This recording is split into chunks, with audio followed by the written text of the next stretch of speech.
Bonjour à tous, c'est Roméo Cournal, le coach intuitif, et nous marchons ensemble sur le chemin qui mène à soi. En tout cas, c'est comme ça que je vois ça.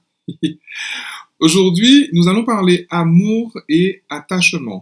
Alors, pourquoi, à mon sens, l'amour exclut l'attachement et à l'inverse, pourquoi l'attachement exclut l'amour? Alors, c'est vrai que, vous vous souvenez, il y a quelques mois déjà, j'avais illustré un article par une phrase d'un Vietnamien dont je n'arrive toujours pas à prononcer le nom, qui dit tu dois aimer de façon à ce que la personne que tu aimes se sente libre. Mais alors libre de quoi? Libre de tout. Libre d'elle-même, libre de tout, libre de penser ce qu'elle veut, libre de faire ce qu'elle veut, libre de d'arrêter d'ailleurs la relation, libre de partir, libre, véritablement libre. Alors, ça a l'air vachement angoissant quand je dis ça, euh, sauf s'il n'y a pas d'attachement.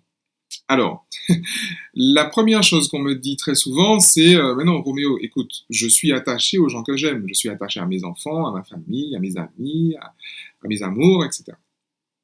Je suis attaché aux choses que j'aime. Je suis attaché aux situations que j'aime. C'est bien normal. Ça paraît bien normal. Ouais, mais est-ce bien naturel? Je ne sais pas. Euh, pour moi, alors, ces personnes confondent très souvent le détachement et le rejet. Alors qu'en réalité, détachement et rejet n'ont absolument rien à voir, en fait, en vrai. D'ailleurs, du point de vue du détachement, le rejet est synonyme d'attachement. En tout cas, le rejet et l'attachement partagent très fort euh, une, une, euh, une de leurs bases, en fait. Cette base, c'est l'anxiété. C'est l'anxiété à l'idée de perdre l'objet ou le sujet auquel on est attaché. Le rejet, pareil, l'anxiété d'avoir perdu l'objet ou le sujet auquel on est attaché. Et ça, à mon avis, c'est extrêmement important. Et c'est ce qui me fait dire qu'en réalité, c'est pas de l'amour, puisqu'il y a une angoisse, il y a une anxiété, il y a une peur de perdre. Est-ce qu'on peut appeler ça de l'amour? On appelle ça, ça m'a plus l'air de dépendance que d'amour. Quand il y a amour, il n'y a pas de dépendance, à mon sens. Il y a une autre, il y a un autre aspect, il y a un autre aspect qui me paraît important et qui est illustré par une histoire, par un livre que je vous recommande d'avoir lu. C'est le fameux L'Alchimiste de Paulo Coelho. Je vous mets un lien en dessous parce qu'il faut vraiment avoir lu ce livre. Bon, vous savez que je n'aime pas les il faut, mais je crois que tout le monde gagne à lire ce livre. Vraiment, vraiment tout le monde. C'est extraordinaire comme enseignement, c'est extrêmement riche d'enseignement. Et en fait, il y a un passage qui m'a particulièrement marqué et qui m'a carrément ébahi, émerveillé. C'est le passage où, vous savez, le héros, en fait, il arrive il est sur sa quête, sur son chemin, sur la quête de sa légende personnelle, et son objectif, c'est d'aller au pied des pyramides. Et son chemin l'emmène dans une oasis où il rencontre Fatima. Et là, Fatima, alors la rencontre, c'est the one and only, quoi. C'est la rencontre par excellence, et il se crée entre eux quelque chose de complètement indicible, quelque chose de complètement énorme, mais un amour, mais terrible, terrible, terrible, terrible. À telle enseigne que la Fatima en question, elle se réalise à travers ça, parce qu'en réalité, elle est en train de vivre sa légende personnelle. Et d'ailleurs, elle le dit, hein, ma légende personnelle, c'est toi. Ma légende personnelle, c'est ce que je suis en train de vivre avec toi. Ma raison de vivre, c'était ça. Je suis venu vraiment sur Terre pour vivre ce que je suis en train de vivre avec toi. Donc, ma légende personnelle, elle est accomplie. Je suis une femme comblée, heureuse. Excellent. Et vous pensez bien que lui, le héros, je crois qu'il s'appelle Santiago, hein, parce que j'ai plusieurs bouquins en tête. Euh, le héros, en fait, il se dit, mais et en fait, en vrai, une fois qu'on a ça, de quoi est-ce qu'on a besoin d'autre? Pourquoi est-ce que je vais me casser la tête à vivre un tas d'aventures, de pérégrinations, de machins, de trucs, de choses, alors que je vis ça, je vis un amour humain extraordinaire. Je vis cet amour-là qui est waouh! qui est juste génial. Et qui dépasse même certainement l'aspect purement humain. Et c'est là, en fait, que Fatima va avoir une attitude, mais alors, quasi magique, en fait. Elle va lui dire, écoute, non, ma légende personnelle, c'est toi. Mais ta légende personnelle, c'est pas moi. Ta légende personnelle, c'est d'aller au pied des pyramides. Donc, tu vas au pied des pyramides. Je suis une femme du désert, je vais t'attendre. Vas-y. Tu ne peux pas ne pas être toi, alors que moi, je suis moi. C'est pas possible. Euh, et l'auteur dit quelque chose d'immense. L'amour ne peut pas empêcher, ne doit pas être un obstacle à la réalisation de soi, à la réalisation de sa légende personnelle. Donc, vous comprenez bien qu'il y a là alors, un niveau de conscience juste énorme de la part de cette femme, mais également un niveau de détachement qui est quand même assez terrible, en fait, en vrai. Et à mon sens, c'est ça l'amour. C'est ça l'amour avec un grand A.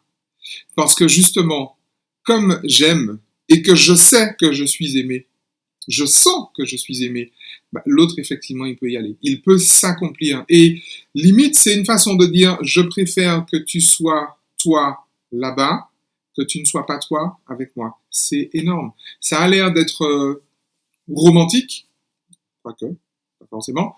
Mais en réalité, il ne s'agit pas de romantisme là. On n'est pas dans du mielleux, hein. On n'est pas dans de la miellerie, on n'est pas dans de la mièvrerie.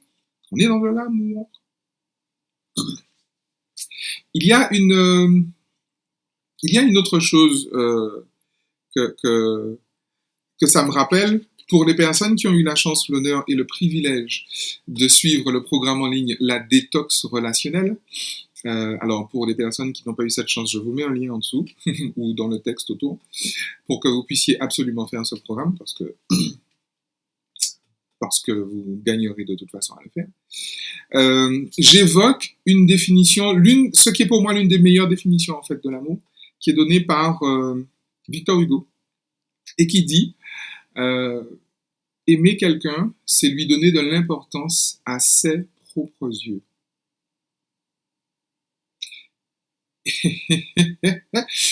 Au titre de cette définition, posez-vous la question, qui est-ce que vous aimez? Posez-vous la question, qui est-ce qui vous aime? Vous allez voir, ça va être sympa. Mais bon, pour plus de détails, référez-vous vraiment au programme en ligne La Détox Relationnelle. Il y a une dernière chose que j'aimerais aborder avec vous, c'est précisément la notion de deuil. Vous savez, j'ai dit en commençant que quand on aime, l'autre est libre de partir. Quand l'autre part, et que j'y étais attaché, il part volontairement ou il part accidentellement, décédé par la mort, comme on dit chez moi, ou quelle que soit la raison pour laquelle il part. Je dis bien quelle que soit la raison et les conditions dans lesquelles l'autre part. Il va s'en suivre en fait une période qu'on va appeler le deuil. Qu'est-ce que le deuil? Le détachement. Quand on a fait le deuil, c'est qu'on s'est détaché effectivement de la personne qui est partie. On s'est détaché de la relation qu'on avait avec la personne. On s'est détaché même peut-être de l'engagement qu'on pouvait avoir avec la personne. Référez-vous à la vidéo sur le divorce ou la vidéo sur le deuil qui sont sorties déjà il y a 2 ou 3 ans, mais qui sont encore bien d'actualité. Et en fait, une fois qu'on a fait ce deuil, est-ce qu'on peut dire qu'on n'aime plus? Posez la question à des personnes qui ont perdu des êtres chers. C'est mon cas. Hein. Posez la question à des personnes qui ont vu s'arrêter une situation qui leur était chère.